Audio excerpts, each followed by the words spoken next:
Oi, meu nome é Gabriel André, mas muita gente me conhece como Johnny Johnson, Kibble Hoffman ou Guaraná-chan, por causa dos personagens que eu crio. No vídeo de hoje, vamos mergulhar na montanha-russa mental que é Five Nights at Freddy, uma franquia que começou simples, um jogo de terror com animais robóticos, assassinos, e que se transformou numa novela interdimensional com clone de almas penadas, talvez até robô com consciência. Nem sei mais o que tá rolando.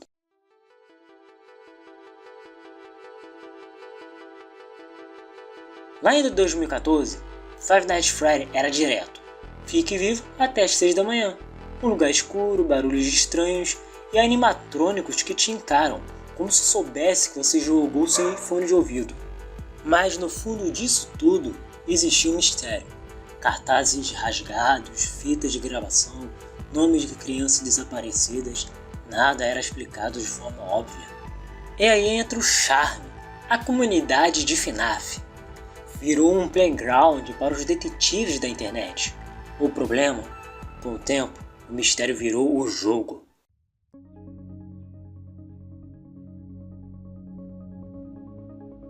O criador Scott Cawthon percebeu que os fãs amavam teorizar, mas aí veio o efeito bola de neve. Cada novo jogo não respondia nada, só criava mais perguntas. Lembra da história original?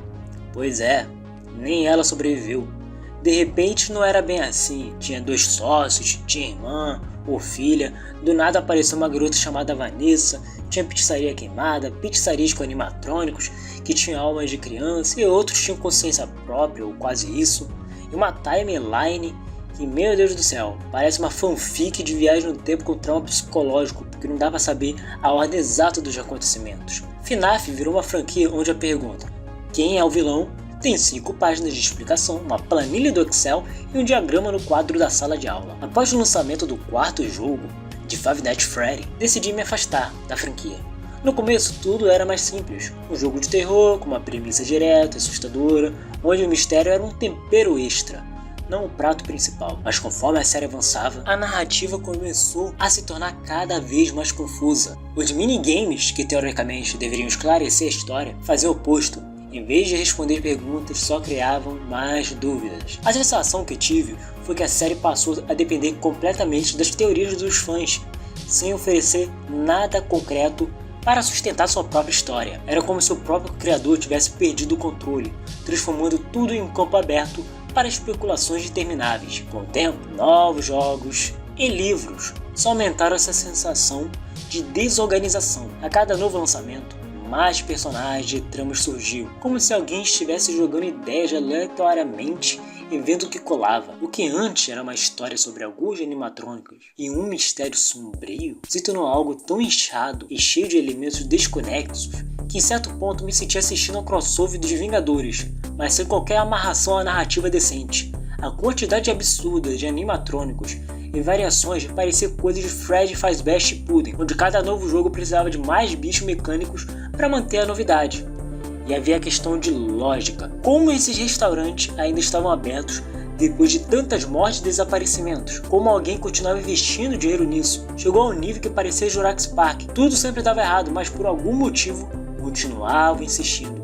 Era como se a franquia estivesse presa em um ciclo sem fim, onde nada realmente mudava. Apenas novos mistérios eram adicionados para substituir os antigos, sem nenhuma real intenção de resolvê-los. Mas apesar de todas as críticas que tem a história de FNAF, não dá para negar o impacto que a franquia teve na comunidade. Graças a ela, muitos canais no YouTube cresceram e ganharam reconhecimento, com teorias, gameplays e análises. O sucesso foi tão grande que Five Nights at Freddy chegou a ser lembrado no YouTube Rewind de 2015, algo que poucos jogos independentes conseguiram. Isso mostra quando a franquia marcou uma geração e moldou parte do conteúdo de games na internet. No fim, Five Nights at Freddy perdeu a essência para mim. O que começou como uma experiência de terror eficaz e intrigante, virou uma bagunça de informações que não levava a lugar nenhum. Simplesmente deixei de me importar. Hoje a única coisa que ainda me interessa são os filmes. Pelo menos existe a chance de que eles consigam organizar essa confusão e apresentar uma versão coesa da história. Se houver alguma esperança de entender realmente essa franquia, ela está no cinema. É isso que eu quero ver agora. Se você sente que já desistiu de entender tudo, talvez seja a hora de fazer que nem Albert Camus disse: aceitar o absurdo e continuar jogando, porque no fim, talvez o verdadeiro terror seja perceber que a história nunca vai se resolver e que talvez seja tudo bem.